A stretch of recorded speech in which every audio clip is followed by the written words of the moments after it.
네, 지금부터 세션 1 시작하겠습니다. 세션 1은 남북 교류 협력을 위한 로드맵을 주제로 패널 발제와 토론이 준비되어 있는데요. 이번 세션에서는 장기화된 남북 관계 교착 속에서 협력 재개 방안을 모색하고자 마련된 자리입니다. 남북 관계 개선을 위한 대화, 교류, 협력의 단계적이고 실질적인 로드맵을 논의하는 데 중점을 두고 있습니다. 그럼 세션 좌장 맡아주실 김병로 서울대학교 교수님 소개 올리겠습니다. 여러분 박수로 환영해 주시기 바랍니다. 안녕하십니까. 우리 남북 교류 협력을 위한 로드맵이라는 이 세션의 사회를 맡게 된 서울대학교 통일평화연구원의 김병로입니다. 이재명 정부가 출범을 했고 또 남북관계 개선을 위해서 적극적인 여러 노력을 하고 있는 중입니다. 그럼에도 불구하고 다 아시다시피 또 앞 세션에서도 논의를 했지만 신냉전 질서가 지속되고 있고 또 북한이 적대적 두국가론을 적극화하면서 남북관계가 단절 경색된 국면에 있습니다. 이런 상황 속에서 과연 남북한 간의 교류 협력을 논의할 수 있을지 그 로드맵을 얘기를 하라고 하는데 이번 세션은 매우 난감한 세션입니다. 여기서 어떻게 지혜가 모아질지 한번 기대를 가지고 시작을 해보도록 하겠습니다. 제가 그래서 오기 전에 AI에게 물어봤습니다. 남북 교류 협력을 위한 로드맵이라고 쳤더니 아주 좋은 보고서를 내주었습니다. 거기 보니까 이 정치 군사적인 이 갈등이 심화된 속에서 로드맵을 작성하기 위해서는 단계별로 해야 된다. 그래서 1단계, 2단계, 3단계로 보통 나누어서 점진적 접근을 한다. 이렇게 나왔습니다. 매우 긴 보고서였는데 제가 간단히 요약을 하면 단기를 1년, 3년으로 보고 단기에는 신뢰를 구축하기 위한 인도적 교류를 하라. 과거 프레임이죠. 그다음에 중기에는 대개 5년 정도를 보면서 경제 협력을 통해서 제도화를 하라. 그다음에 장기 10년을 보면 평화 체제를 구축해서 공동체를 도모하라. 이런 식으로 나왔습니다. 그래서 요약하면 여기서 이제 그렇게 점진적으로 접근하라. 그다음에 3년, 1년, 3년에서 5년, 10년 이런 시간을 두고 프로젝트를 진행을 하라. 그리고 중요한 것은 정치 군사적 긴장이 심각하기 때문에 단계적이고 점진적으로 하라. 너무 교과서적인 답이었습니다. 아마 이걸 여러분들이 대략적인 우리가 지금까지 한 4, 5년 전 내지는 10년 전의 패러다임으로 생각하고 이런 그 점진적이고 단계적인 그리고 인도적 교류, 경제 교류, 그다음에 평화 문제를 다루는 이런 정도의 여러분의 청사진을 가지고 여기 나오신 네 분들이 어떤 제안을 해주시는지 또 어떤 차이점이 있는지 잘 분간해 보시면 도움이 되지 않을까 싶습니다. 그래서 이 말씀을 해주실 우리 네 분을 제가 소개해드리겠습니다. 바로 제 왼쪽 옆에 최용환 박사님이신데요. 국가안보전략의 부원장으로 계시고요. 현재 북한연구학교 회장을 맡고 계십니다. 최용환 박사님이십니다. 박수 부탁드립니다.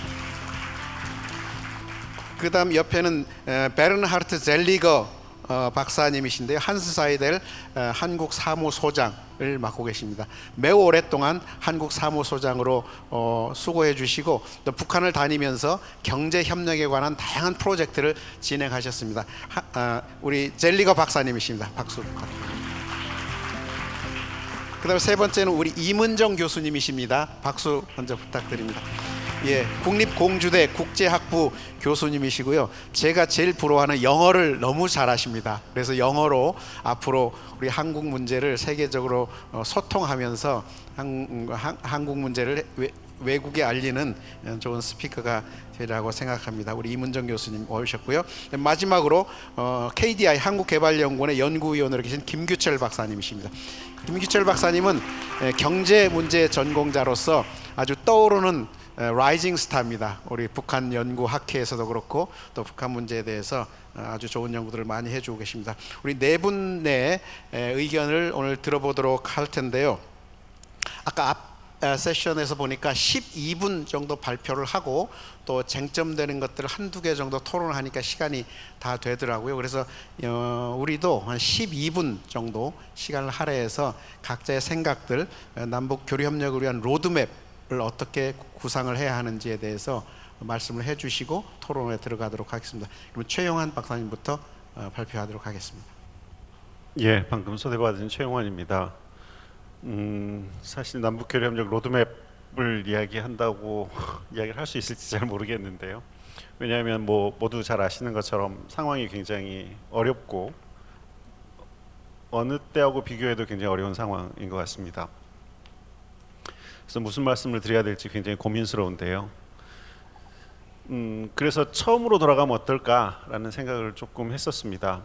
그러니까 제가 그 학위를 할 때가 지금부터 한 20몇 년 전 처음 학위를 했을 때, 그때 이제 경기연구원이라는 곳에 입사를 해서 경기도가 남북교류 협력 사업을 하면 뭘 할 수 있을까에 대한 아이디어를 막 모으는 회의들을 할 때가 있었습니다. 물론 그때는 지금보다는 상황이 좀 더 좋은 상황이었긴 하지만, 근데 북한에 가서 북한이 식량 사정이 어려우니 벼농사를 짓고 식량을 주는 것보다는 농업기술을 전수하는 게 바람직하지 않겠니? 막 이런 논의들을 할 때였었어요. 그런데 그때 회의에 사실 그때는 전 완전 주니어였었기 때문에 뒤에 앉아서 그 세미나를 보는 느낌은 뭐였었냐면 황당하다고 생각을 했었습니다. 말도 안 되는 이야기를 하고 있다라고 생각을 했었는데 불과 3년 후에 제가 평양에 가서 모를 심고 있더라고요. 그때는 그게 가능했었는데 그때 그걸 가능하게 했던 조건들은 무엇이었을까? 그리고 지금 다시 한번 그런 이야기를 한다고 그러면 다시 한번 또 많은 사람들이 굉장히 불가능한 이야기를 한다고 생각할 텐데 지금 불가능하다고 생각하는 이유는 뭘까라는 것들을 좀 생각하게 됐습니다. 제일 중요한 변화는 사실은 남북 관계보다는 북쪽의 변화 혹은 세계 국제 정세의 변화에 있을 거라고 생각합니다. 그러니까 제가 초심이라고 생각했던 것보다 더 멀리 남북 관계의 전반적인 변화를 가져왔던 초심으로 가면 아마 탈냉전 초기가 될 텐데요. 탈냉전 초기에 한국 정부가 남한 정부가 북방 정책을 펴고 중국 러시아와 수교를 하고 그리고 77 선언이라는 걸 발표해서 남북 관계를 전향적으로 바꾸자는 제안을 하고 할 때가 있었습니다. 그때는 그 이른바 냉전 질서가 붕괴되고 이제는 자유로운 세계화 질서가 됐으니까 남북 간의 체제 경쟁이 끝났고 남북 간에 뭘 할 수 있다라는 한국 정부의 자신감이 있었고 그래서 보수 정부가 이른바 보수라고 하는 한국 정부가 그런 전향적인 정책들을 발표를 했었고 그것에 힘입어서 뒤에 제가 말씀드린 어려웠던 순간들이 다 지나고 한동안 괜찮았던 남북 관계가 있었던 것 같습니다. 근데 지금 상황은 탈냉전 질서가 끝나고 이른바 탈냉전 질서라고 하는 새로운 국제 질서가 만들어지면서 북한이 지난 9월 3일 날 중국 전승절 열병식에서 보셨던 것처럼 북한판 북방 정책이라고 할 수 있는 중국하고 러시아와 관계를 바꿔나가고 있고 거꾸로 남북 관계에 있어서는 남한에 대해서 대북 적대시 정책 혹은 적대적 두국가 정책을 펴고 있는 상황이어서 탈냉전 초기에 우리가 희망과 그리고 열정을 가지고 되어 있던 그런 국제 질서가 사라지고 완전히 다른 어떤 국제 질서 그리고 남북 관계의 새로운 패러다임이 열리고 있는 거 아닌가라는 것이고요. 실제 그 국제 질서가 무엇인가와 무관하게 북한이 이것을 어떻게 인식하고 있느냐를 생각하면 북한은 한미일 대 북중러의 이른바 냉전적인 갈등 구조 혹은 진영화가 만들어지는 것이 자신들에게 불리하지 않다라고 생각을 하고 있는 것 같고 심지어 이런 냉전적인 진영화에 적극적으로 편승하겠다를 넘어서서 필요하다면 그런 진영화를 자기가 만들어 보겠다라고 생각하는 것 같아요. 남북 관계를 적대적 두 국가로 규정하는 것도 저는 그런 맥락에서 있는 정책이라고 생각합니다. 한미일 대 북중로로 갈라져서 미국의 영향력이 미치지 않는 중국, 러시아가 주도하는 새로운 전략적인 공간을 북한이 활용할 수 있다라고 판단하고 있다면 남북 관계 역시도 적대적으로 유지하는 것이 그들에게 유리하다라고 판단할 가능성이 굉장히 높고 만약에 그런 정책의 연장선상에서 지금의 대남 정책 그리고 대외 정책을 구사하고 있다면 한국이 독자적으로 움직여갖고 어떤 남북 관계의 새로운 돌파구를 만들어내는 건 극단적으로 어려운 상황이다라고 판단하는 게 정확하지 않을까라고 생각합니다. 그렇게 생각하면 지금 어떤 새로운 희망을 말한다는 것이 너무 어려운 상황이라고 하는 게 굉장히 정확한 분석일 것 같고요. 그럼에도 불구하고 우리 한국 정부가 그리고 한국의 많은 사람들이 평화를 이야기하고 적대성을 해소하자라고 주장하는 것은 우리가 이 땅에 살고 있기 때문입니다. 전 세계에서 군사력 밀집도가 가장 높은 땅덩어리에서 평화가 없는 어떤 전쟁 혹은 국제적 충돌이라고 하더라도 그것은 사실은 공멸이고 모든 것의 파괴이고 죽음일 거라고 생각하기 때문에 무조건적으로 평화가 필요하다라는 게 하나 있을 것이고요. 그건 이 땅에 살고 있는 사람들이 어쩌면 숙명 같은 것이라고 생각합니다. 비슷한 이야기이지만 다른 또 하나는 한국 경제는 유난히 대외 의존도가 높은 경제 구조를 가지고 있기 때문에 반드시 전쟁이나 폭력이 아니더라도 어떤 정치 군사적인 위기가 장기화되는 것만으로도 이른바 코리아 디스카운트라고 하는 것이 굉장히 심각해질 것이기 때문에 이 문제를 반드시 해결해야 된다라는 게 우리의 생각이고요. 그리고 더 고약하게는 아까 말씀드린 것처럼 어떤 신냉전 구도가 고착화됐고 그것이 북한의 적대적 두 국가 정책하고 연결이 된다고 하면 한반도가 다시 한번 강대국 경쟁의 최전선에 놓일 우려가 있고 그렇게 되면 한국의 대외 정책적인 옵션이 너무너무나 제한될 것이다 라는 게 한국 정부의 고민이고 이 문제를 반드시 해결해야 된다라고 생각하는 겁니다. 그렇게 생각하면 사실은 무엇을 해야 되는지는 굉장히 분명합니다. 우리가 그 2000년대 초반에 혹은 탈냉전 시대에 가졌던 그만큼의 희망을 가지고 있지는 않지만 사실은 그보다 더한 열정으로 해야 될 것들이 남북 간의 적대성의 해소인 거죠. 아까 처음에 기조연설을 할 때 정동영 장관도 비슷한 말씀을 하셨지만은 적대적 두 국가를 어떻게 평화적 두 국가로 만들 거냐에 대한 문제인 것이고 실제로 한국 정부는 새로 출범하면서 굉장히 선제적인 조치들을 취했습니다. 물론 그것에 대한 북한의 반응이 제한적이긴 하지만 어찌됐든 북한도 행동으로 대응하고 있다는 것은 굉장히 긍정적인 사인인 것이고요. 지금의 시작이 굉장히 미약하지만 이것이 향후에 더 발전될 수 있는 여지는 만들어 두었다라고 생각합니다. 물론 우리가 원하는 속도와 우리가 원하는 폭으로 남북관계가 확대되지 않겠지만은 남북 간에 해야 될 일은 굉장히 많은 것이고 준비는 돼 있다라고 생각합니다. 다만 어디서 첫 단추를 꿰을 거냐의 문제인데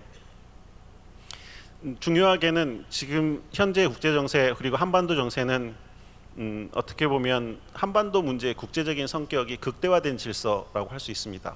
여기에서 일어나는 자그마한 변화도 사실은 진전을 이루기 위해서는 국제사회의 동의와 지지가 필요한 상황이 굉장히 분명한 거죠. 그것이 제재의 문제이기도 하고 혹은 한국 정부의 위상의 문제이기도 하고 실제 남북 간에 존재하는 실질적인 문제이기도 하다고 생각합니다. 그렇게 생각하면 한국이 그리고 한반도가 살아가야 할 길은 굉장히 분명하다고 생각합니다. 남북 간의 직접 교류가 어렵다면 사실은 국제 교류를 통한 우회적인 협력이 필요할 것이고 남북 간의 문제가 반드시 아니더라도 이 지역에서 어떤 한국과 중국 간에 한국과 러시아 간에 혹은 한중일 간에 혹은 한중러 간에 협력해야 될 이슈들은 굉장히 다양하게 존재한다고 생각합니다. 그리고 그런 협력을 만들어낼 수 있느냐 없느냐는 단순히 남북관계를 푸는 문제가 아니라 한국이 강대국 국제정치가 강화되는 변화된 국제정치 하에서 한국이 살아남느냐 아니냐의 문제라고 생각합니다. 한국이 강대국 경쟁의 최전선에 놓이지 않으려면 강대국 경쟁의 경계를 관통하는 협력을 만들어낼 수 있어야 되고 그 강대국 경쟁의 경계를 관통하는 협력을 만들어낼 수 있다면 사실은 북한과의 협력도 가능할 거다라고 생각합니다. 그것은 아마도 정치적인 영역보다는 비정치적인 영역일 것이고 한국이 강점을 가진 영역에서부터 시작하는 게 바람직하다라고 생각합니다. 한국의 강점에 대해서 앞에서 여러분들이 말씀하셨지만은 한국은 저의 조국이기도 하지만 굉장히 독특한 나라라고 생각합니다. 지금의 한국은 제조업의 장점과 그리고 문화의 힘을 가지고 있는 나라이기도 하고요. 이른바 선진국이라고 불리는 국가 중에 유일하게 피식민의 역사를 가진 국가이기도 합니다. 그 장점을 어떻게 살려낼 수 있느냐에 따라서는 탈냉전 이후에 한국이 만들어낸 어떤 외교적인 성과를 활용할 수 있을 거라고 생각합니다. 지금 북한은 지금의 냉전적인 신냉전이라고 규정하지만 저는 지금의 국제 질서는 냉전 시기하고 다르다라고 생각합니다. 냉전 시기의 갈등은 이데올로기를 경계로 한 전면적인 대립이었지만 지금 한국은 중국 러시아하고 수교하고 있고 특히 중국 러시아하고 한국은 굉장한 주요한 무역 파트너이기도 합니다. 그런 장점을 충분히 활용해낼 수 있다면 중국 러시아가 북한에 대해서 가진 영향력이 커지는 만큼 중국 러시아를 통한 또 하나의 협력의 루트가 만들어질 수 있다라고 생각을 하고, 과거보다 더 시간이 많이 걸리겠지만, 그리고 과거보다 훨씬 어려운 방식이겠지만은 결국에는 한국이 가야 될 길은 굉장히 분명하지 않을까라고 생각합니다. 거기에서 만약에 어떤 협력의 물꼬가 트인다라고 하면 남북 간에 해야 될 일은 굉장히 많습니다. 접경 지역에서 단순히 군사적 긴장을 해소하는 것에 그치는 것이 아니라 협력으로 바꾸어 나가야 될 일들은 굉장히 다양하게 존재하고, 그것들은 사실은 아이디어가 부족해서가 아니라 아직은 의지가 부족한 상태이기 때문에 첫 물꼬를 어디에서 트느냐에 대한 고민들이 좀 더 구체적으로, 그리고 과거와 다른 방식으로 고민이 된다고 하면 저는 훨씬 어렵긴 하지만 아직 희망을 버릴 단계는 아니다라고 생각하고요. 제가 처음에 말씀드렸던 것처럼 항상 남북 관계를 생각하면 항상 답답하고 어렵지만, 그렇다고 해서 또 반드시 불가능한 상황도 아니었었기 때문에 어찌 생각하면 가장 어려울 때 가장 큰 희망을 가지고 준비해야 되는 게 또 남북 관계의 문제가 아닐까 생각합니다. 예, 일단 여기까지 말씀드리겠습니다.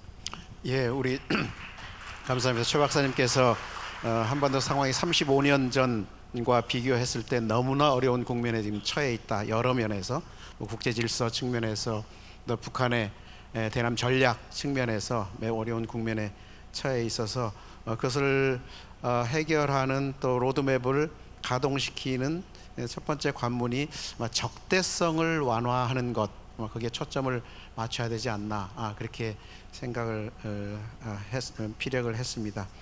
적대성을 완화하기 위해서 비정치적인 교류 뿐만 아니라 또 그 민간의 역량 동원, 또 NGO의 역량 동원하는 것, 그런 문제도 좀 여기 제기해 주셨고요. 그리고 과거와는 달리 이제 우리가 중국과 러시아와 관계도 어느 정도 경제 관계도 있기 때문에 그런 복합적인 관계망들을 잘 활용하면서 적대성을 완화할 수 있는 충분한 가능성들이 존재하고 있기 때문에 그 부분을 자꾸 활용하면 불가능할 것처럼 보이는 이 국면들을 좀 선순환 구조로 바꿔낼 수 있지 않을까, 이런 기대감을 피력했습니다. 우리 젤리거 선생님 말씀 들은 이후에 또 한번 논의를 해보도록 하겠습니다. 우리 젤리거 박사님 한번 지혜를 좀 말씀해 주시죠. Okay, thank you very much, Professor Kim. 감사합니다. 굉장히 흥미로운 논의들이 이루어지고 있는 것 같습니다. 먼저 좀 겸손해지고 싶습니다. 먼저 저희가 지금 적대적인 국가들에서 이제 평화 공존에 대한 로드맵을 얘기를 하고 있는데요. 일단 지금 현재 상황에 대해서 얘기를 하고 싶습니다. 두 분께서도 얘기를 하셨지만 35년 전에는 쉬웠습니다. 이제는 어렵다라고 말씀을 하셨습니다. 35년 전에 제가 만약에 질문했더라면 그때도 너무 지금 어려워요 라고 말씀을 하셨을 거예요. 이제 지금 한국을 생각해 보세요. 한국은 부국입니다. 뭐 일본하고도 GDP 수준은 비슷하겠죠. 완전히 글로벌 성공한 사례입니다. 이런 것들은 1990년대는 있지 않았습니다. 1990년에는 당시에는 한국은 이제서야 이제 부국이 되려고 하는 여러 민주주의 관련된 위기도 겪고 있는 그런 국가였습니다. 금융 위기도 겪고 있는 국가였습니다. 따라서 이렇게 과거를 생각을 해보면 저는 이제 독일인이기 때문에 독일에 대한 생각을 할 수밖에 없습니다.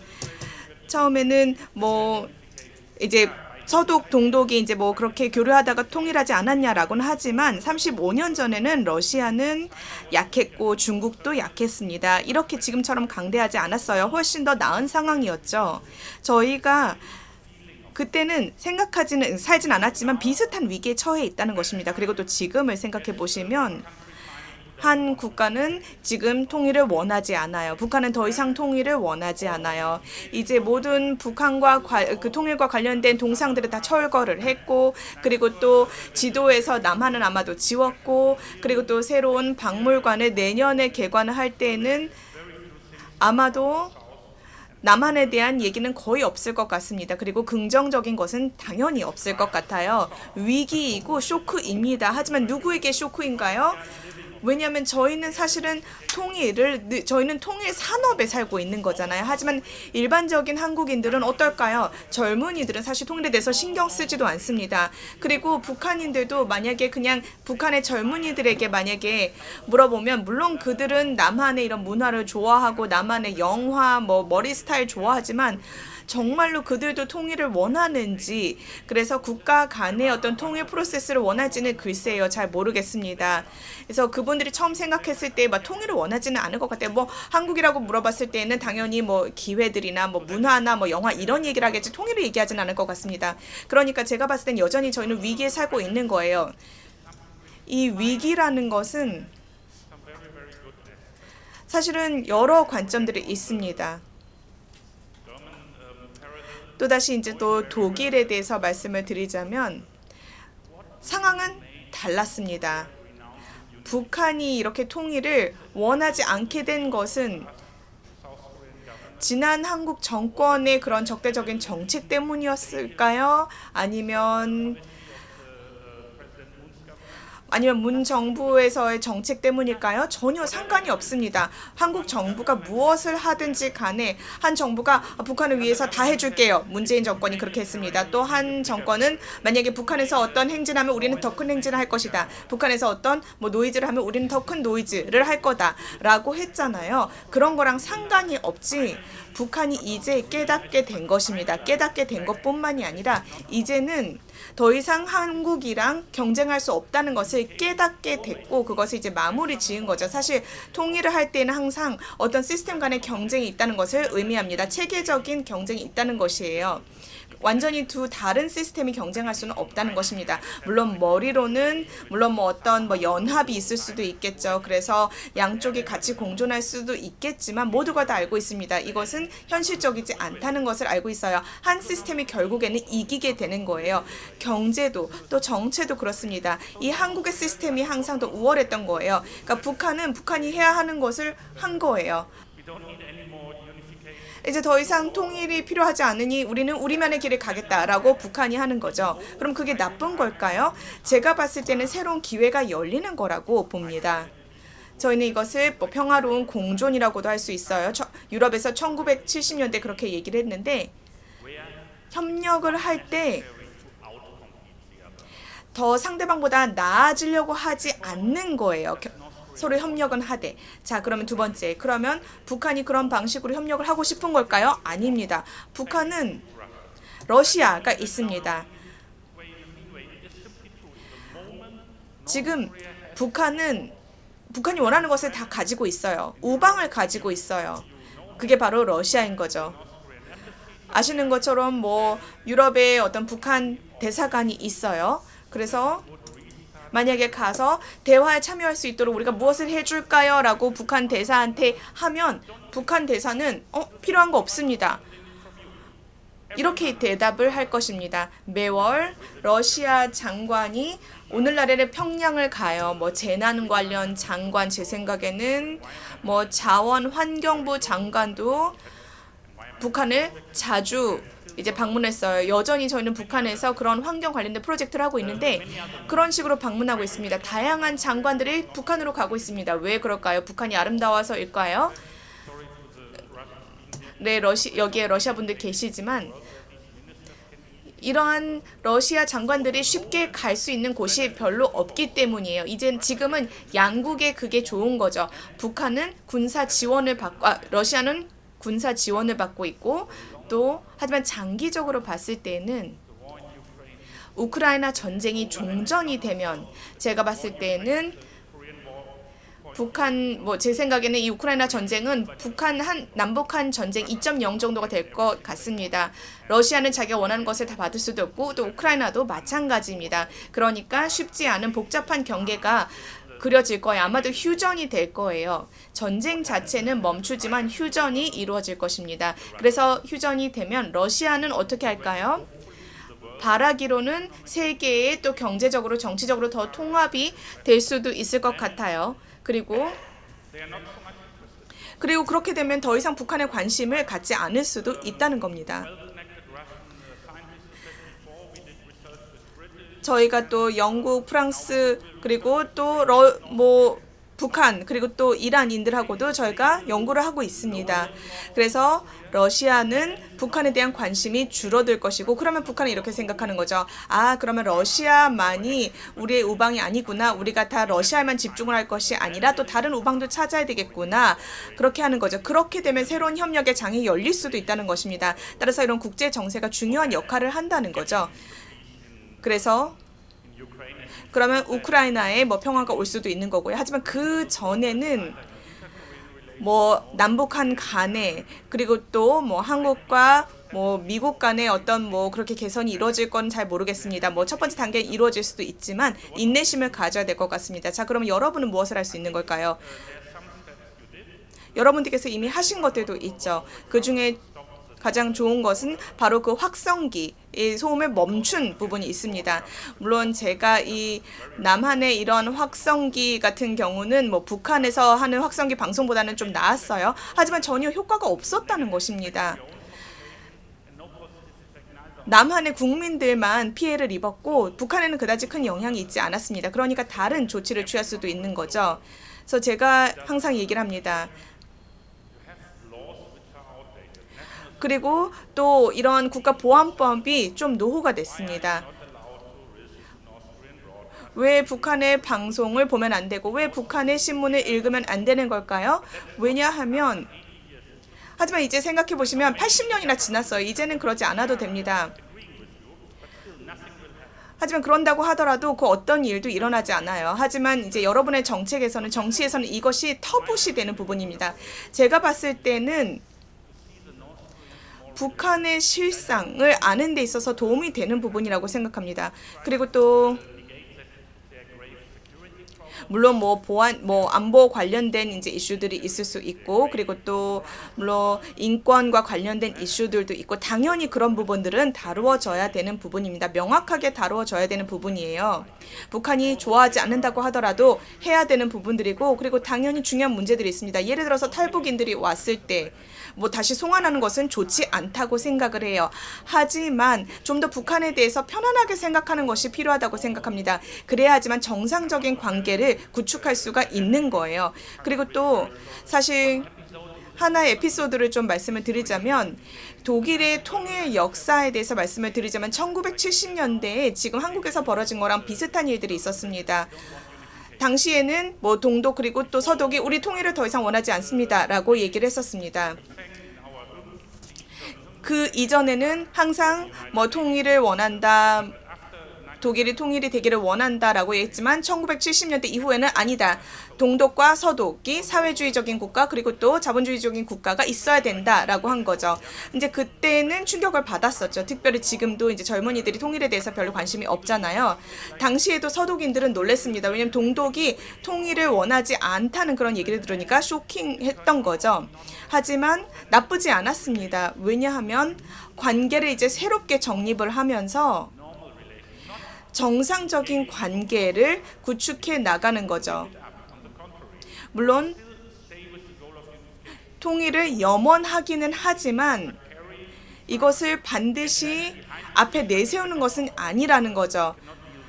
통일 얘기하지 않으면 우린 서로 얘기할 수 없다. 이런 입장이 아니었던 것입니다. 여기에 또 저희 동료분들도 계시는데요. 5년 전에 제가 북한에 갔었는데 북한 분들은 뭐 예스라고 했는데 뭐 남한 쪽에서는 좀 오래 걸렸어요, 시간이. 그러니까 이렇게 큰 부강한 국가 같은 이런 한국이 왜 그런지 모르겠습니다. 그러니까 좀 더 자신감 있게 북한에 대한다면 편안하게 북한에 대한다면 그래야지만 통일로 이루어질 수 있다고 생각을 합니다. 그리고 또 다시 이제 로드맵에 대해서 말씀을 드리자면 독일에서는 저희는 만약에 동독에 친척이 있으면 방문할 수 있었습니다. 언제든지 방문을 하고 또 얘기도 할 수 있었습니다. 그리고 1988년, 89년에는 사실 별 일이 없었습니다. 여기서는 굉장히 빨리 어떤 일이 일어날 수가 있어요. 당시에 이제 총리가 헬무트 콜이었는데요. 10개 포인트 플랜이라는 것을 만들었습니다. 통일에 대한 계획을 만들었었는데 아마도 일주일 정도 만들었고 그리고 나서 실제적인 이벤트들이 훨씬 빨리 이루어졌죠. 그러니까 항상 통일에 대해서 준비를 할 때에는 통일에 대해서 얘기를 하지 않더라도 통일에 대해서 늘 준비를 하시기를 바랍니다. 네, 우리 젤리거 선생님께서 세 가지 포인트로 말씀해 주신 걸로 제가 기억이 되는데요. 좀 통일을 북한이 철폐하고 남북 관계를 단절하는 이 상황을 우리가 너무 좌절스럽게만 보지 말고 새로운 기회가 될 수도 있다, 이런 발상의 전환입니다. 너무 좋은 아이디어 같습니다. 그러니까 한국과 단절하면서 러시아로 북한이 이 커넥션을, 지금 관계를 확장시키고 또 다른 나라들로 이렇게 관계를 확장시키는 데서 우리가 새로운 발상의 전환을 한다면 이제 남북 관계에만 보던 데서 그것이 북한의 관계들이 어떻게 확장되는지를 보고 그 관계망을 넓혀가는 이런 새로운 전환을 생각의 전환을 할 필요가 있다, 이런 말씀을 해주셨고, 또 두 번째로는 이제야 비로소 정말 북한의 실상을 정확하게 또 아주 편안하게 한번 볼 수 있는 이런 기회를 가지면 어떻겠느냐, 이런 말씀을 해주셨습니다. 저도 한 10년 전에 북한 조선으로 다시 읽다, 이런 책을 쓴 적이 있는데요. 이제는 우리가 원하고 바라던 그런 북한이 아니라 실제 북한, 휴전선 이북에 실제하는 북한, 그러니까 조선이죠. 조선을 그냥 편안한 마음으로 한번 볼 수 있는 그런 기회가 되면 좋겠다. 그래서 좀 지금까지보다는 훨씬 정상적인 관계로 발전시킬 수 있는 이런 자세를 가지고 로드맵을 좀 구상해 보면 좋겠다, 이런 말씀을 해 주신 걸로 기억됩니다. 그래서 그렇게 하면 이제 로드맵이 조금 더 창의적으로 좀 세워지지 않을까, 그런 말씀을 해주신 걸로 이해가 됩니다. 그러면 우리 세 번째로 우리 이문정 교수님께서 PPT까지 준비하셨다는데 너무 졸리실 것 같아서 PPT를 준비하신 것 같은데요. 말씀 좀 들어보겠습니다. 네, 감사합니다. 오늘 정말 귀한 자리에 이렇게 불러주신 저 주최 측에 진심으로 감사드립니다. 통일부 정책자문위원을 꽤 오랫동안 해오고 있는데 아무튼 이 포럼에서 이렇게 발언하는 것은 처음인 것 같습니다. 거듭 영광스럽게 생각하고요. 앞서서 장관님 말씀도 있었고 또 샌델 교수님 역시 철학자답게 본질적인 것을 문제를 제기해 주신 데 대해서 저도 굉장히 많이 생각하는 지금 시간이 되고 있고, 또 앞서 플래너리 세션도 굉장히 지금 좋은 디스커션이 있었어서 또 저희 세션도 그렇고요. 그래서 제가 누가 되지 않게 짧은 시간이나마 잘 활용해 보도록 하겠습니다. 구조적인 얘기를 좀 하고 싶은데요. 제가 여기가 지금 수업 시간이 아니니까 무슨 국제정치 이론을 지금 설명하려고 하는 것은 아니지만, 앞서서 지금 프리너리 세션에서도 제 오랜 정말 친구이자 존경하는 우리 자누찌 회장님께서도 여러 삼각형들이 있다, 여러 삼각관계가 있다는 얘기를 지금 하셨는데, 저도 그 똑같은 문제의식을 지금 몇 년 동안 가지고 있습니다. 그래서 그 삼각관계에 대한 우리 국제정치학자들의 그 이론을 설명한 사람 중에 이제 디트머라고 하는 학자가 있고, 조금 어감이 한국말로 하면 좀 이상하게 들리실 수도 있지만 이제 안정적인 결혼관계, 삼자 동거관계 이런 식으로 이제 좀 이렇게 카테고리를 나눠놓은 그런 학자가 있었습니다. 근데 이제 우리가 94년 당시를 이제 회고해 볼 때, 여기 그야말마다나 현장에서 뛰셨던 분들도 이 자리에 같이 하고 계시지만은 94년은 역시나 미국하고 북한의 1대1, 이게 가장 이제 중요했다고 봅니다. 그것에 비해서는 이제 시간 관계상 빨리빨리 넘어갈 텐데요. 육자회담 같은 경우는 이제 냉전 이후에 특히 중국과 미국의 관계가 개선이 되면서 중국의 이제 이니셔티브가 어떻게 보면 좀 빛을 발했다라고 했던 또 시기라고 말씀드릴 수 있겠습니다.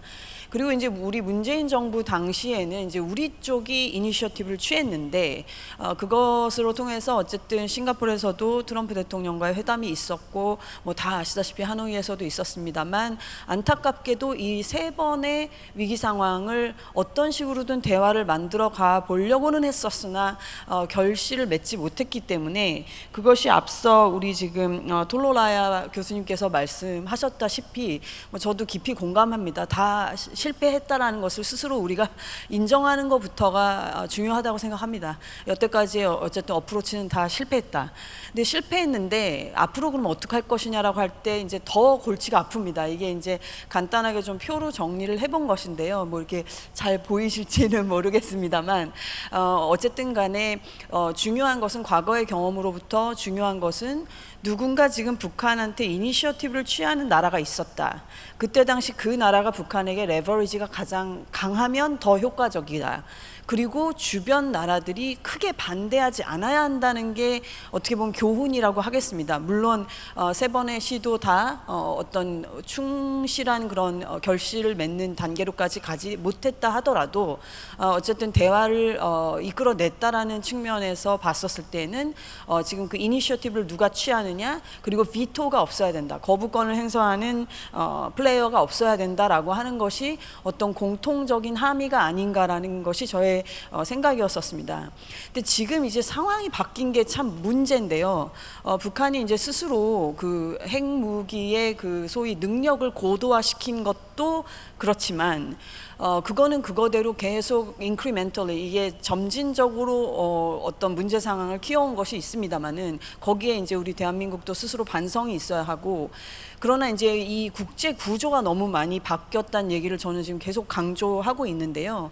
특히 지금 이 러시아하고의 그 우크라이나 전쟁 상황 이후에 다 아시다시피 이런 군사적 협력 관계를 통해서 문제는 북한의 국제 사회에서의 포지션이 너무 올라갔다라고 하는 부분을 우리가 인정하지 않을 수가 없습니다. 우리 대통령께서 트럼프 대통령을 만나셔서 가난하지만 사나운이라는 표현을 쓰셨는데 뭐 객관적으로 다 맞는 얘기죠. 가난하고 또 사나운데, 가난해도 무서운 건 무서운 거고 그냥 단지 사나운 것에서 끝나는 것이 아니라 실질적으로 지금 북한이 가진 국제적 위상이라는 것이 굉장히 많이 바뀌었다라고 하는 것을 저는 거듭 강조하고 싶습니다. 그래서 그 구조가 많이 바뀌었다는 얘기인데요. 따라서 지금 여러 이제 아까 우리 자누치 선생께서 얘기하신 여러 삼각형 조합들의 관계를 제가 이렇게 지금 분류를 해본 겁니다. 뭐 북중러, 남중러, 뭐 남중미, 뭐 한중일 이런 식으로 다 이 조합을 그 만들어서 비교를 이렇게 쭉 해 보니 이제 넘어가겠는데 이 표로 이걸 정리한 건데요. 결국은 다 스테이블 메리지, 안정된 그 결혼 상태고, 지금 삼자 동거 관계가 우리가 흔히 언론에서도 얘기하는 북중러, 한미일 딱 이거죠. 이게 소위 메나자 투아 상태가 두 가지가 있고 나머지는 지금 다 거의 스테이블 메리지 상태입니다. 그러니까 스테이블 메리지 상태가 뭐가 문제냐? 안정된 결혼, 듣기에는 안정된 결혼이라니까 좋게 들릴지 모르지만 안정된 결혼이라는 것은 그거 깨기가 쉽지 않다는 얘기입니다. 그 구조를 깨기가 쉽지가 않다. 오히려 그 구조적으로 봤었을 때, 국제정치학자들이 봤었을 때 구조적인 어떤 불안전성이 있는 것은 오히려 삼자 동거 관계다라는 것이기 때문에 우리 한미일 쪽도 글쎄요, 저는 이것은 상당히 지금 꽤 커먼 뭐라 그럴까요? 이 컨센서스가 이미 있기 때문에 깰 딱히 이유도 아마 만들어지지 않을 거고 세 나라 다 깰 이유가 당연히 없다고 지금 받아들여지고 있기 때문에 지금 뭐 이재명 정부 들어서기 전에 뭐 일본에서도, 저는 일본 연구를 오래 했었습니다만 일본에서도 뭐 여러 우려가 있었음에도 불구하고 지금까지도 양쪽이 다 안정적으로 당연히 가져가기를 원하는 것도 그만큼 그것에 대한 인센티브가 깨야 할 이유가 없기 때문에 이제 가는 것인데, 문제는 이 북중러 메나저 투아 이 삼자 관계라는 것이 얼마나 견고한 것일까가 우리 한국인들이 지금 관심을 가져야 하는 부분이라고 생각합니다. 그래서 중국과 이제 러시아와 북한의 관계 대단히 뭐 스테이블해 보이고요. 게다가 이 한미일하고 북중러가 뭐가 지금 다르냐면 결국 글로벌 차원에서 봤었을 때는 중국, 러시아, 미국이 글로벌 삼국지잖아요. 이거가 지금 그 글로벌 삼국지에서 북한은 두 개를 잡고 있는 거고, 이 글로벌 삼국지에서 우리 한국하고 일본은 미국 하나를 잡고 있는 형국이라, 제가 말씀드리고 싶은 것은 이걸 층위로 보면은 북한이 오히려 우위에 있을 수 있다는 말씀을 드리는 겁니다. 그건 북한의 경제력은 우리랑 비교할 필요도 없고 우리 이제 뒤이어서 우리 김 박사님께서 또 경제학자시니까 말씀하시겠지만 경제와 뭐 비교하는 게 의미가 없다 손 치더라도 뭐 전통적인 어떤 그런 군사력은 비교하는 게 큰 의미 없다 하더라도 국제 정치의 구조에서 봤었을 때는 북한이 오히려 지금 글로벌 삼국지 차원에서 봤었을 때는 우리보다 우위에 있는 측면이 있다라는 게 이제 저의 어떻게 보면 좀 과감한 주장이 되겠습니다. 제가 지금 꽤 이런 식으로 주장을 하고 있는데요.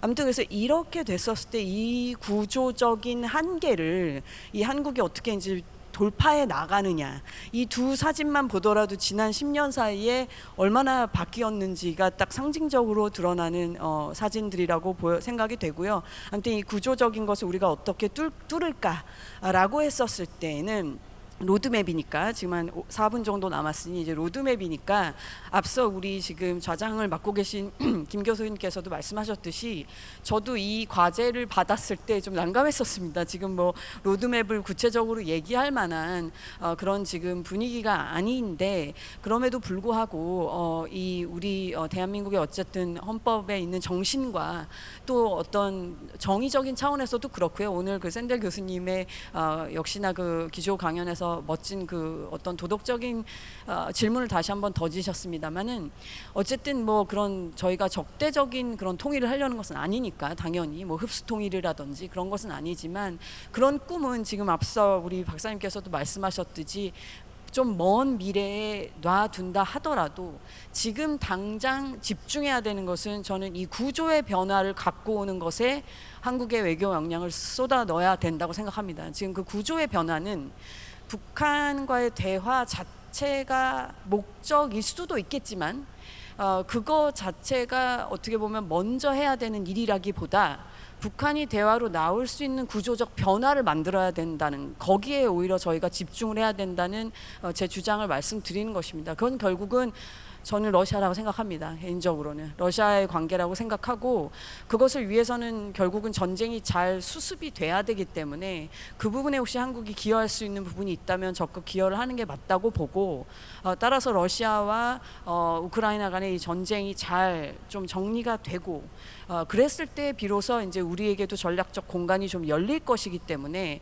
그때 앞서 다 뭐 홍현익 원장님께서도 말씀하셨다시피 러시아 역시 제가 알기로도 굉장히 지금 한국하고의 어떤 그런 경제적인 협력이나 이런 것에 대해서는 다 여전히 의지가 높게 있는 것으로 알고 있으므로 그런 쪽으로 이제 추진을 하면서 다시 북한하고의 관계를 복원할 수 있도록 그런 러시아의 또 역할도 있을 거라고 생각하고요.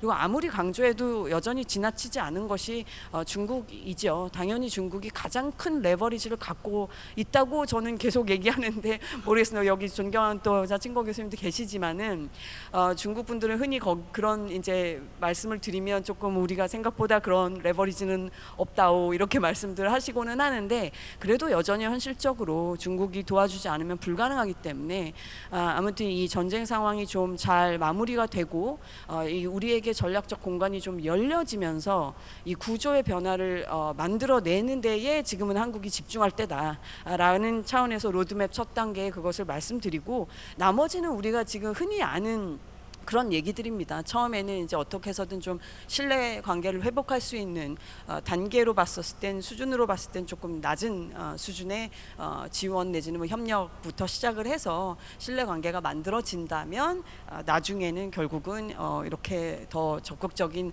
어떤 활동이 있을 수 있지 않겠느냐라는 그런 식의 로드맵을 좀 제시를 해봤고요. 아직 1분이 남았으니 저는 이제 본래 에너지 쪽을 하는 사람이라서 사실 북한하고 어떤 협력을 다시 재개한다면은 여전히 에너지 문제가 가장 중요한 문제 중에 하나라고 생각합니다.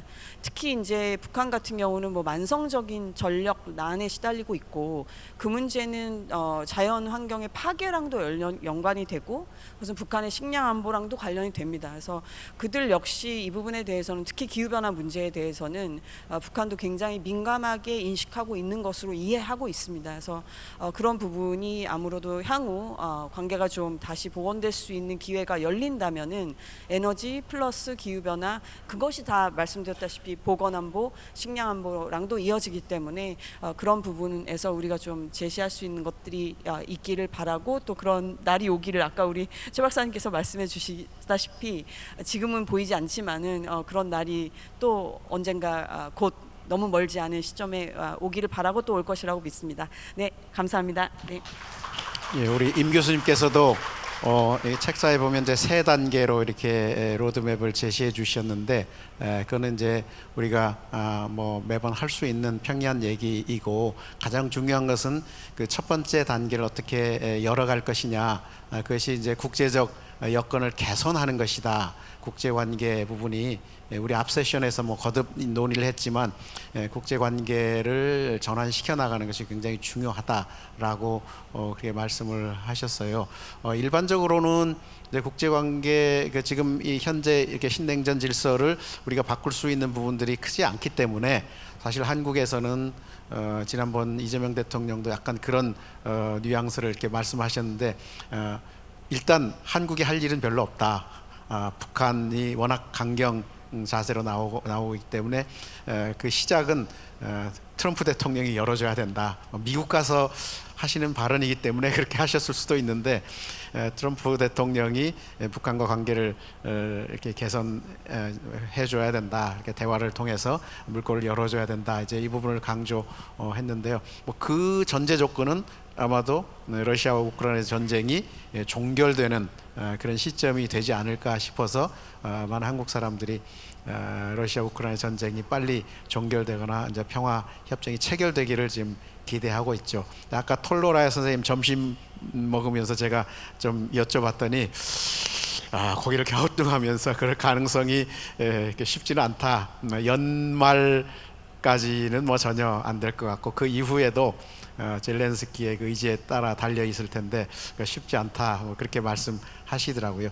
근데 거기에 따라서 우리가 미국의 변화, 또 미국의 접근, 트럼프 대통령의 뭐 김정은과 정상회담 이런 걸 우리는 기대하고 있죠. 그런데 임 교수님께서는 그게 아니다. 그건 그렇게 접근하기보다 우리가 가지고 있는 러시아와 중국과의 레버리지를 적극적으로 활용해서, 그것이 주로 이제 경제적인 변수겠죠.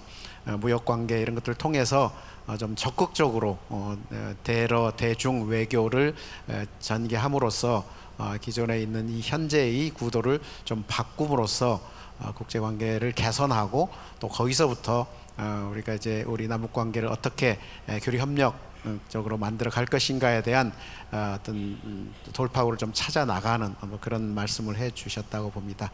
매우 중요한 말씀을 해 주신 걸로 생각합니다. 그러면 우리 마지막으로 김규철 박사님께서 말씀해 주시죠. 네, 안녕하세요. KDI에서 북한 경제를 연구하고 있는 김규철이라고 합니다. 저도 이제 앞서 다른 모든 스피커께서 이 주제를 받고 나서 되게 곤란하셨다고 했는데, 저도 이제 경제학하는 사람들이 제일 싫어하는 것 중에 하나가 전망, 미래에 대한 전망과 그다음에 어떻게 하면 좋겠냐 이런 거를 요구받을 때가 제일 난감한데요. 저도 이제 북한 경제 자체를 분석하는 것보다 이제 지금 상황에서 어떻게 하면 남북 교류를 재개할 수 있을까, 그거에 대한 답을 좀 해달라라는 요청을 받고 나서 이거 참 어렵고 난감하다라는 생각이 들었습니다.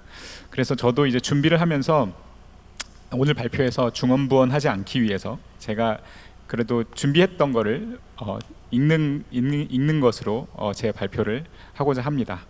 그래서 저는 제 발표의 제목을 남북 경제 교류의 새로운 패러다임이라고 해봤고요. 첫 번째 질문은 이제 적대적 두 국가를 선언한 북한과 경제 협력을 재개할 수 있을까라는 질문을 스스로 한번 던져봤습니다. 그러니까 김정은 위원장은 2023년 말 열린 조선노동당 전원회의에서 남북 관계를 교전 중인 두 적대 국가 관계로 규정하며 기존의 대남 정책 기조를 이제 근본적으로 변화시켰음을 공식적으로 천명했습니다. 이는 그동안 북한이 표방해온 민족 공동체 담론에서 벗어나 남북을 별개의 국가이자 상호 적대적 주체로 인식하겠다는 점을 분명히 한 것입니다.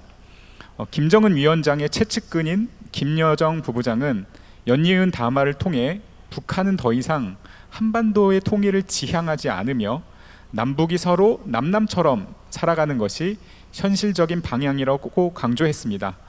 이러한 담화는 단순한 수사가 아니라 실제 행동으로도 뒷받침되고 있어서 향후 한반도 정세에 중대한 함의를 지니고 있다고 생각합니다. 반면 현재 이재명 정부는 북한의 대남 노선 변화와 무관하게 다양한 경로를 통해 대화 의지를 지속적으로 표명하고 있습니다. 대통령께서는 8.15 경축사에서 북한의 체제를 존중하며 흡수 통일을 추구하지 않을 것임을 분명히 밝혔고, 동시에 9.19 군사합의 복원과 대화를 제안하면서 단절된 남북관계를 회복하는 것을 핵심 과제로 제시하신 바 있습니다. 아울러 한미 정상회담에서는 트럼프 대통령과 피스메이커 또 페이스메이커라는 덕담을 서로 나누기도 했습니다. 그렇다면 북한이 이러한 한국의 유화적인 태도에 호응할 가능성은 어느 정도일까요? 최근 북한의 공식 담화와 발언들을 고려할 때 저는 개인적으로 긍정적인 전망은 어렵다고 생각을 합니다. 북한은 스스로 핵 보유국으로 규정하며 핵무기를 결코 포기하지 않겠다는 입장을 일관되게 천명하고 있습니다. 이는 2018-19년 남북 정상회담과 북미 정상회담에서 비핵화를 협상의 핵심 의제로 설정했던 시기와는 근본적으로 다른 상황임을 의미합니다. 북한은 노딜로 끝난 2019년 2월의 하노이 회담은 물론 그 전 단계였던 싱가포르 합의조차 실패로 평가하고 있을 가능성이 높다고 생각합니다. 따라서 한미 양국이 싱가포르 합의를 토대로 북한과의 대화를 재개하려는 시도는 실효성이 제한적일 뿐 아니라 오히려 북한의 강한 반발을 불러일으킬 가능성이 높다고 생각을 합니다. 북한의 내부 상황 역시 비교적 안정된 상태로 평가되며 이에 따라 협상 테이블에 나설 유인은 크지 않은 것으로 보입니다. 러시아 우크라이나 전쟁 이후 북한은 러시아와 외교적, 경제적, 군사적으로 긴밀히 밀착하면서 한국, 미국, 일본 등 서방 세계로부터의 경제적 지원이나 협력을 절실히 필요로 하지 않는 국면에 들어선 것으로 보입니다. 실제로 코로나19 국경 봉쇄 시기에도 북한은 한국 정부의 방역 물품 및 백신 지원을 거부한 바 있으며, 오늘날 러시아와의 관계가 한층 강화된 상황에서 남한으로부터의 경제 협력은 북한 당국의 주요 관심사가 아닐 가능성이 높습니다. 최근 중국 전승절에서 북중러 최고 지도자 3인이 천안문 광장에서 함께 도열해 있는 사실을 보면 북한은 확실하게 중국, 러시아와 연대하겠다는 의지를 천명했다고 할 수 있습니다. 이러한 상황에서 우리는 남북 경제 교류를 위해 어떤 것을 할 수 있을까라는 질문을 던져보았습니다. 이제 한반도를 둘러싼 국제 정세는 급격하게 변화할 수 있다는 점을 인식할 필요가 있다고 생각합니다. 그래서 상황 변화에 따라 유연하고 선제적인 대응 전략을 마련할 필요가 있습니다. 2022년 시작된 러시아 우크라이나 전쟁, 그 당시를 회고해 보면 지금은 벌써 3년째 지속되고 있는데, 그 당시만 해도 러시아의 전면적 침공을 예상한 전문가는 매우 소수에 불과했습니다. 실제 침공 이후에도 전쟁이 이처럼 장기화될 것이라 전망한 사람들은 많지 않았습니다. 전쟁의 양상이 장기적으로 전환되면서 북한과 러시아는 새로운 조약을 체결하였고, 북한은 무기 지원은 물론 군인 파병까지 감행하였습니다. 미국의 트럼프 대통령은 대선 후보 시절 자신이 취임하면 하루 만에 전쟁을 종결시킬 수 있다고 공언하기도 했지만, 지금 보면 현실적으로 전쟁은 지속되고 있고 협상은 지지부진해 보이는 상황입니다. 이러한 상황에서 보면 러시아와 우크라이나가 전쟁 종식을 위한 조건에서 합의점을 찾지 어렵다는 견해가 우세합니다.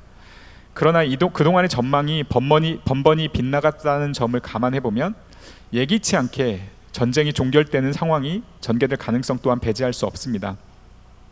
현재 시점에서 보면 러시아 우크라이나 전쟁의 종결 이후 북러 관계가 어떠한 궤적을 그릴지, 지금처럼 전쟁기 수준의 전략적 밀착이 지속될지, 아니면 전쟁 이후에 부분적으로 이완될지, 아니면 전쟁 이전 수준으로 회귀할지에 따라 북한의 대남 전략도 달라질 수밖에 없습니다.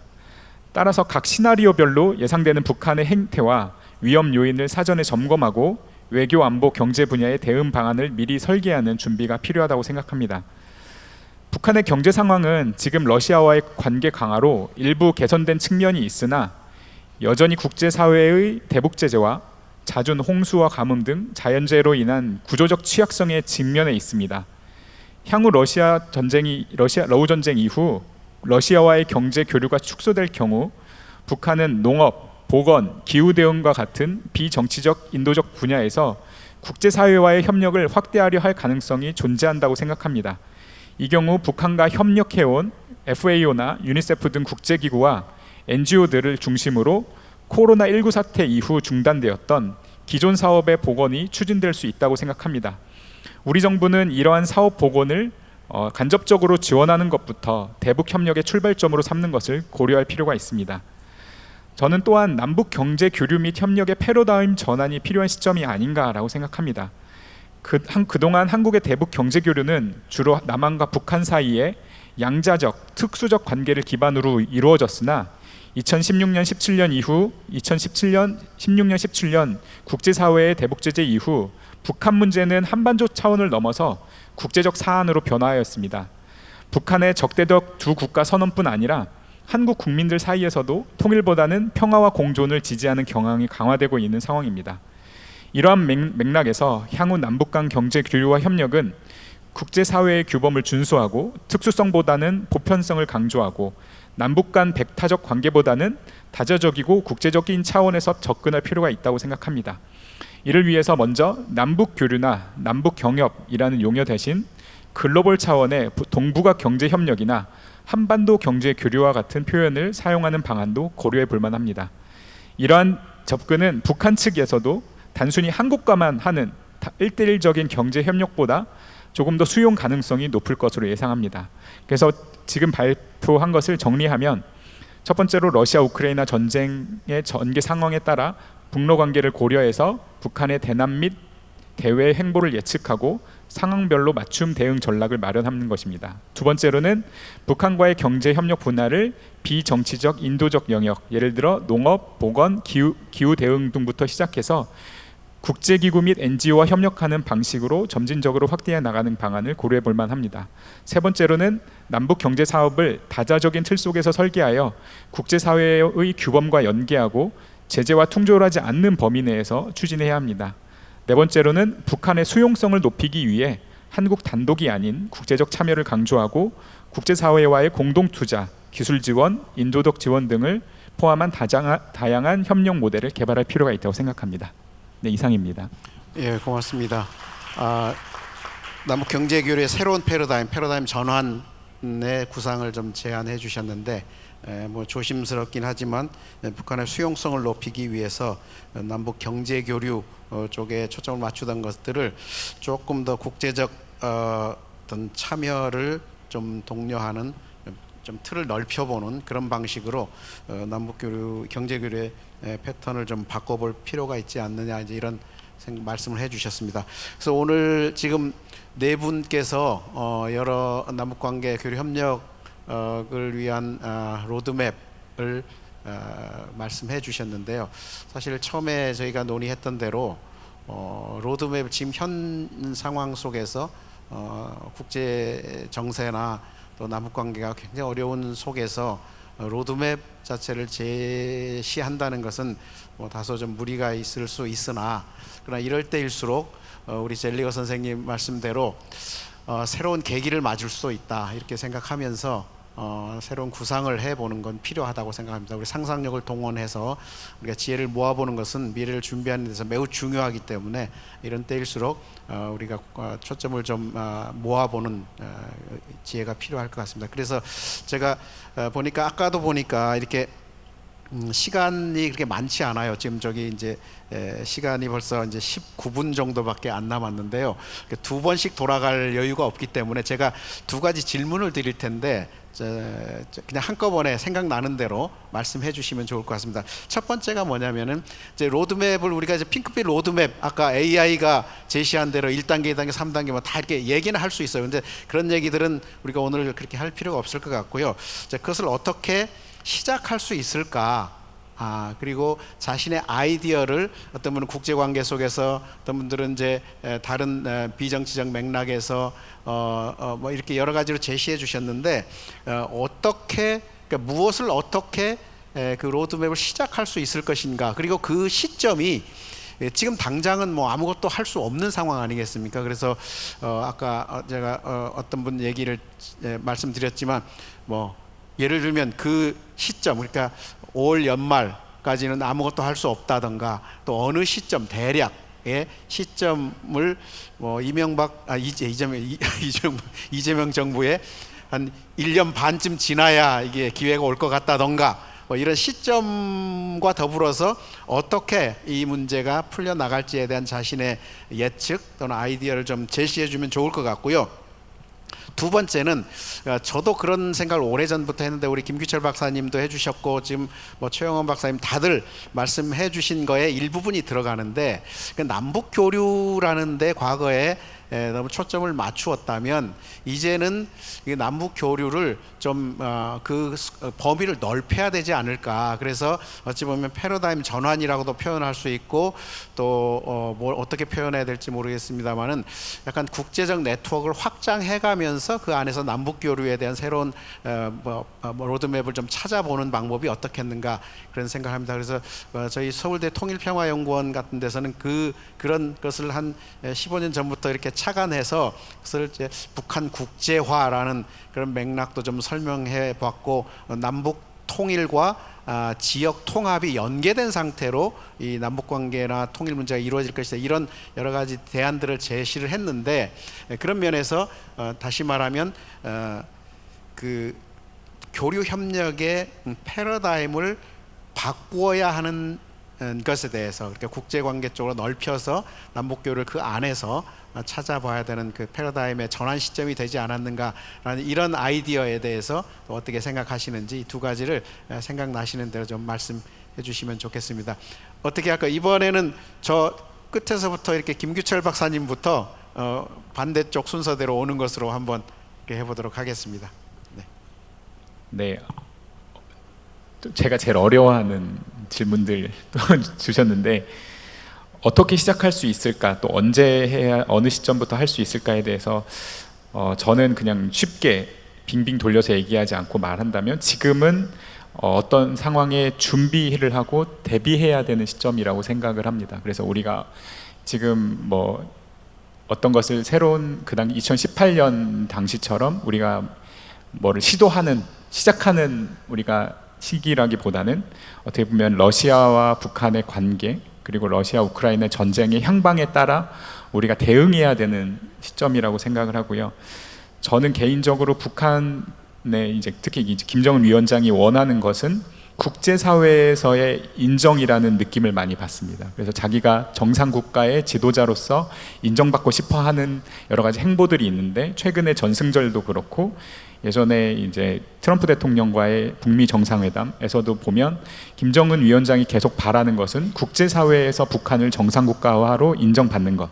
이러고 한다면 우리가 할 수 있는 것들이 무엇인가, 북한이 국제사회와 같이 할 수 있는 것들, 특히 북한이 VNR이라든지 UN 기구들에게 자발적으로 스스로 하고 있는 분야들이 있거든요. 그런 분야들에 대해서는 우리 정부가 그런 UN 기구들과 함께 할 수 있는데, 대표적인 것이 보건 분야, FAO나 아까 말씀드린 유니세프와 같은 어린이 영양 상태, 이런 것들은 북한 당국도 수용을 하고, 지금 백신 접종과 관련된 것은 이제 코로나 이후에 다시 재개되었다라는 얘기가 있는데, 그럼 우리 정부가 북한에 직접적으로 한국에서 백신을 지원하는 것이 아니라 국제사회의 일원으로서 지원을 하고, 그것이 이제 북한에 전달되는 형식의 그런 식으로 해보면, 북한 입장에서도 어떻게 보면 이게 한국 정부의 뭐 지원을 통해서 우리가 받는다라는 것을 간접적으로는 알 수는 있지만, 직접적으로는 그런 명분상 국제기구와의 우리가 협력을 통해서 하는 것이기 때문에 수용 가능성이 저는 높다고 생각하고요. 저도 이제 교류 협력이라는 것이 더 이상 남한과 북한의 특수성, 예전에 개성공단에서 만들어진 것을 한국산으로 인정받기 위해서 했던 것들, 그런 것들이 아니라 이제 북한이라는 국가가 독자적으로 만들고, 그것이 이제 국제사회에서 북한이라는 브랜드로 팔릴 수 있게, 어떻게 보면 북한이라는 국가를 정상국가, 정상적인 제조업 국가로 인정해주고 하는 것들이 점점 필요한 시기가 아닌가라는 생각이 듭니다.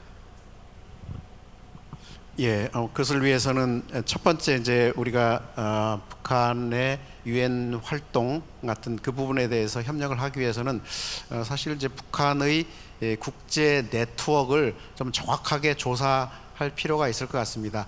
과거에는 이제 북한의 대외 활동도 국제 협력을 국제적 활동을 파악하는 이유는 거기에 대응하고 압박하고 또 봉쇄하기 위한 이런 정책으로 자료를 수집했다면 지금은 그 국제 네트워크를 면밀히 파악해서 어떻게 북한을 좀 뭐 개방 또는 변화하는데 좀 도움을 줄 것인가, 디맨드를 어떻게 충족시킬 것인가라는 측면에서 좀 국제 체제를 북한이 확장하고 있는 국제 체제를 면밀히 조사할 필요가 있을 것 같습니다. 그래서 그 바탕 위에서 지금 김규철 박사님 말씀하신 대로 협력할 수 있는 부분을 협력하고 그래야만 이제 남북이 그 사이에서 교류하고 협력할 수 있는 어떤 가능성을 찾을 수 있지 않을까 그런 생각이 듭니다. 그래서 그 시점은 한 1년 됩니까? 1년, 2년 어쨌든 그런 시간을 가지고 좀 적극 그 부분으로 노력을 할 필요가 있지 않을까 싶습니다. 우리 임 교수님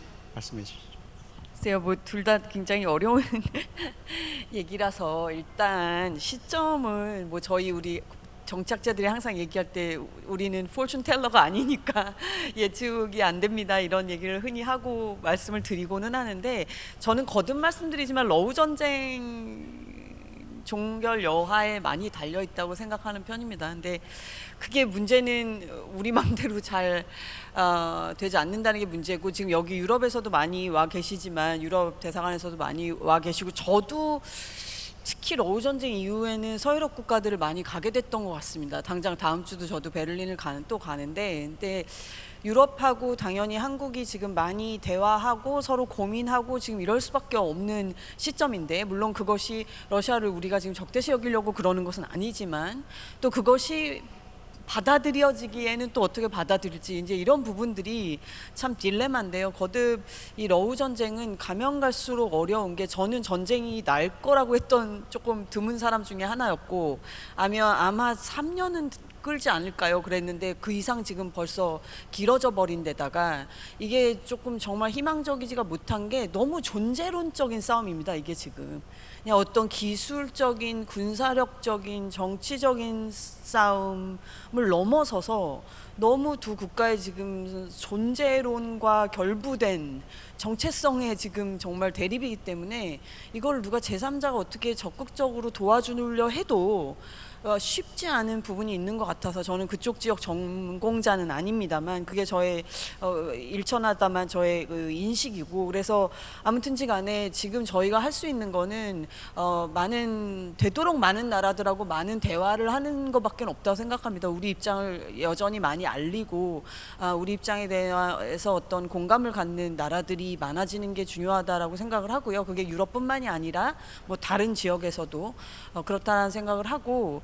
그래서 그 시점 말씀은 언제일지 모르나 아무튼 러우 전쟁의 그 종결 여하에 달렸다라는 제 답변으로 가름을 하고 남북 교류 역시 마찬가지인데 저도 이제는 그 조금 아까 우리 김 교수님께서 말씀해 주셨듯이 국제기구를 좀 적극 활용하든지 아니면 역시나 그 좀 다자적인 협력체 아까 우리 점심 같이 드시면서 뭐 싱가포르에서 오신 교수님하고도 말씀을 나눴습니다만 여전히 또 북한하고 대화할 수 있는 그런 나라들이 있으니 아무튼 그런 나라들과 우리의 그 고민을 같이 얘기하면서 조금 더 북한이 조금이나마 더 편하게 느낄 수 있는 구조에서 그런 협력을 좀 추진해 보는 것도 준비를 해야 되겠다라는 생각을 들고요. 한 말씀만 더 드리자면 지금 그래서 너무 할 게 없다 이럴 게 아니라 아까 앞서 말씀드렸듯이 여러 아주 전방위적인 외교를 펼치면서도 우리 국내에서 아무튼 많이 이런 토론이 국민적으로 많이 이어졌으면 하는 그런 바람입니다. 네.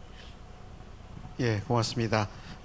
역시 이제 국제 관계 속에서 러우 전쟁에 대한 종결에 대한 기대 그래야 이제 미국이 또 적극적으로 한반도 문제에서 개입할 수 있는 또 북한과 대화할 수 있는 어떤 가능성이 열리지 않을까 이런 기대감을 가지고 말씀을 해주신 것 같습니다. 그 사이에 아무것도 안 하면 안 된다. 우리 국내적으로 해야 될 일들에 대해서 좀 더 찾아봐야 되지 않을까 이런 말씀까지 말씀해 주셨습니다. 우리 젤리거 박사님께서 말씀해 주시죠. Okay, I think thinking about what 네, 제가 생각했을 때 우리가 지금 당장 할 수 있는 것은 두 개의 오해들을 좀 해결해야 된다고 생각합니다. 일단 첫 번째로는 한국인들이 북한을 우리가 북한에게 뭘 해줄 수 있는지에 대해서 생각하고 우리의 뭐 정책 같은 거를 어떻게 해야 되는지를 생각한다고 생각합니다. 그리고 다른 거는 더 안 좋은 상황인데요. 우리가 북한의 민간인들에게 어떤 걸 할 수 있는지에 대해 고민한다고 생각해요. 지금 3,000달러 우리가 GDP 인당 GDP가 인구당 GDP가 3,000달러니까 우리가 뭔가 북한을 위해 할 수 있을 거라고 생각하고 이렇게 생각하는데요. 사실 뭐 과학 기술 이런 것들을 도와주는 것이 정말 중요하긴 하지만 아까 다른 분들께서도 말씀하셨지만 그렇게 직접적인 도움을 주는 것은 사실 어렵습니다. 뭐 제3자를 통한다던가 그리고 지금 제재가 있는 상황에서 이러한 것들을 저희가 해결하는 것이 북한 측면에서는 가장 중요한 상황인데 이 제재가 이제는 더욱더 뭔가 스마트해지는 형태로 보여지고 있습니다. 그래서 지금 이렇게 지금 어려운 상황에서 문제들이 있는 건데요. 지금 북한 대사관 같은 경우에는 지금 은행과 관련한 문제도 있습니다. 그래서 이러한 문제도 있을 텐데요. 국제기관이 만약에 북한으로 간다 하면은 돈을 무조건 다 현금으로 가져가야 된다고 해요. 왜냐하면 은행적인 문제가 있어서 말이죠. 그래서 우리가 진짜 해야 되는 것은 이렇게 다자주의적인 이야기라던가 이렇게 뭔가 세미나를 통해서 이야기를 하고 오늘 같은 것도 있겠지만 UN이라던가 UNDP라던가 아니면 FAO를 간다던가 뭐 식량안보 프로그램 이런 데를 가서 함께 이야기를 하는 것도 굉장히 중요하다고 생각하고요. 그래서 이러한 것들이 지금 저희가 할 수 있는 것들이라고 생각합니다. 예, 민간 쪽에서 할 수 있는 것들 지금 말씀해 주시는데 대북 제재에 대한 문제도 제기해 주셨고 제가 볼 때는 민간 쪽에서 지금 뭐 정부 차원에서도 하지만 그 관광 프로젝트 같은 걸 어떻게 생각하는지 좀 조금만 더 젤리거 박사님께 제가 여쭙고 싶은데요. 사실 그 관광이라는 것이 단순한 어떤 뭐 해프닝이나 일시적인 정책이 아니라 김정은이 집권한 이후에 집권 프로젝트로서 관광을 오랫동안 준비해 왔고 그것이 과거의 80년대 사회주의권에서 경제가 어려웠을 때에 돌파하는 그런 방법으로서 관광을 과거 사회주의 국가들이 많이 채택을 했던 경험이 있습니다. 그래서 북한에서도 김정은이 집권한 이후에 여러 외교관들과 정책 담당자를 모아놓고 앞으로 대북 제재는 절대 해결되지 않을 것이다. 그렇기 때문에 관광을 통해 우리가 집중할 해야 될 것은 관광이다라고 집권하자마자 했던 그런 발언이 있습니다. 그건 태영호 씨의 그 자서전에 보면 자세히 나와 있습니다. 그것은 북한의 김정은 정권이 오랫동안 준비했던 프로젝트고 집권을 위해서 계획했던 정책이고 코로나 때문에 약간 타격을 받았지만 이제는 러시아와 중국과의 관계를 복원하면서 러시아 중국으로부터 관광 정책을 지원받는 그런 정책으로 가고 있다고 봅니다. 그런 면에서 젤리거 박사님께서 뭐 NGO 민간 이런 얘기를 해주셨는데 혹시 관광 프로젝트에 대해서 혹시 알고 계시거나 또 그쪽 부분이 좀 성공할 가능성 뭐 이런 부분에 대해서는 어떻게 생각하고 계시는지? I would say it's unfortunately 네, 사실 그거를 하기에는 조금 늦은 것 같습니다. 왜냐하면 관광 같은 경우에는 5년 전이었으면 됐을 것 같아요. 근데 지금은 아닙니다. 그런데 제가 드리고 싶은 말은 이제는 북한이 예를 들어서 뭐 갈마라든지 뭐 거기에서 유명했던 북한의 도시들을 지금 이제 채우고 있는 걸로 알고 있습니다. 그리고 비용도 되게 비싼 걸로 알고 있어요. 한 3박 4일에 뭐 몇백 달러에 육박하는 돈을 내야지 하는데 그래서 그리고 만약에 거기에 북한인이 있으면은 가는 여행자는 들어갈 수가 없습니다. 그래서 옛날에도 북한은 사실 서양인들이 들어오는 것을 최소한으로 허락을 했었습니다. 그랬는데도 불구하고 이제 시간이 지났고 지금 같은 경우에는 그 상황이 더 어려워지지 않았나라고 말씀드리고 싶습니다. 예, 잘 알겠습니다. 우리 최영원 박사님께서 마지막으로 말씀 주시죠. 예, 그 금방 하셨던 관광에 대해서 조금 말씀드리면 그 원산 갈마지구에 굉장히 큰 대규모의 관광단지를 지었습니다. 그리고 이 관광단지에 러시아 관광객을 받아서 운영을 해보려고 했는데 1년에 몇백 명 단위밖에 관광객이 가지 않는 상황이고요. 이거를 굴리려면 결국엔 중국 관광객이 들어가야 되는데 아직은 교통 인프라가 굉장히 열악한 상황인데다가 그 대규모 관광단지를 운영할 소프트웨어가 굉장히 부족한 게 지금 북한의 상황인 것 같습니다. 문제는 대규모 단지를 해변에 지어놨는데 해변에 지어놓은 대규모 단지는 시간이 지나면 굉장히 빠르게 망가지기 때문에 북한이 지금 관광과 관련돼서는 시간 싸움에 들어간 상태라고 봐야 될 것 같고요. 그래서 그 중국 관광객을 유치하기 위해서 레트로 관광, 그러니까 문혁 시기에 중국을 보기 위해서 북한을 찾아가는 그런 식의 관광 프로그램들을 막 준비하고 있는 것 같습니다. 그러니까 관광에서 돌파구를 찾으려고 하는 것은 분명한 추세인 것 같고요. 그게 성공할지 아닐지는 조금 더 지켜봐야 되는 상황인 것 같습니다. 그거 이외에 이제 아까 말씀하신 질문과 관련돼서 말씀을 드리면 대체로 여기 계신 스피커들이 모두 동의하는 거는 지금 남북 간에 뭔가를 직접적인 교류를 하는 것은 굉장히 어렵고 그렇다면 그게 중국이나 러시아가 될지 혹은 제3국이 될지 모르지만 국제 협력을 통한 우회적인 교류가 지금으로서는 현실적인 방안이 아니겠느냐라는 게 일반적인 인식이었다고 생각합니다. 저도 거기에 대해서는 굉장히 동의하고요.